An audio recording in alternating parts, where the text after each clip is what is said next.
अगर सुबह उठकर आपने सूर्य को जल नहीं दिया तो यह वीडियो आपके लिए बहुत जरूरी है, क्योंकि सूर्य देव की अनदेखी से राजा का पूरा राज्य तबाह हो गया था। आज की यह कथा जान लो, वरना जीवन में संकट बढ़ते ही चले जाएंगे। सूर्य नारायण भगवान की पावन कथा। सूर्य नारायण भगवान को समस्त देवताओं में विशेष स्थान प्राप्त है। वे समस्त जगत को प्रकाश, ऊर्जा और जीवन देने वाले देव हैं। वे नवग्रहों के राजा माने जाते हैं। वेदों में सूर्य को प्रत्यक्ष देव कहा गया है, क्योंकि हम उन्हें प्रतिदिन अपने नेत्रों से देख सकते हैं। सूर्य के बिना यह सृष्टि एक क्षण भी जीवित नहीं रह सकती।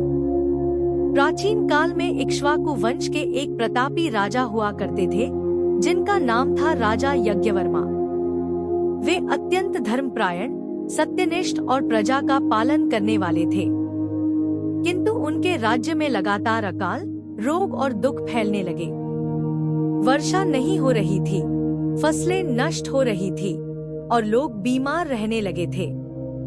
राजा अत्यंत चिंतित हुए। राजा ने अपने राजगुरु से इस संकट का कारण पूछा।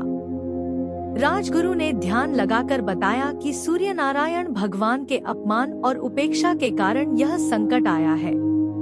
उन्होंने कहा कि लोग सूर्योदय के समय सोए रहते हैं, सूर्य को अर्घ्य नहीं देते और उनके महत्व को भूल गए हैं। राजा ने तुरंत निर्णय लिया कि पूरे राज्य में सूर्य नारायण भगवान की पूजा की जाएगी। स्वयं राजा ने विधि विधान से सूर्य देव की उपासना प्रारंभ की। वे प्रतिदिन प्रातः ब्रह्म मुहूर्त में उठकर स्नान करते, तांबे के लोटे में जल, लाल पुष्प, अक्षत और रोली डालकर सूर्य को अर्घ्य अर्पित करते और आदित्य हृदय स्तोत्र का पाठ करते। राजा की भक्ति देखकर सूर्य नारायण भगवान अत्यंत प्रसन्न हुए।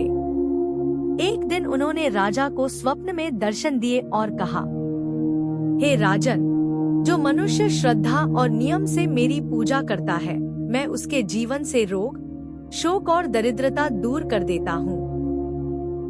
सूर्यदेव की कृपा से राज्य में वर्षा होने लगी, फसलें लहलहाने लगी और लोगों का स्वास्थ्य सुधर गया। राजा यज्ञवर्मा का राज्य पुनः सुख समृद्धि से भर गया। तभी से यह मान्यता है कि जो व्यक्ति प्रतिदिन सूर्य नारायण भगवान को अर्घ्य देता है, रविवार का व्रत करता है और सूर्य मंत्रों का जाप करता है, उसके जीवन में यश, बल, आरोग्य और आत्मविश्वास बढ़ता है। सूर्य नारायण भगवान की पूजा विशेष रूप से रविवार और छठ पर्व पर की जाती है। छठ व्रत में उगते और डूबते सूर्य को अर्घ्य देने का विशेष महत्व है। कथा का सार। सूर्य नारायण भगवान की श्रद्धा से की गई उपासना जीवन के अंधकार को दूर कर प्रकाश, शक्ति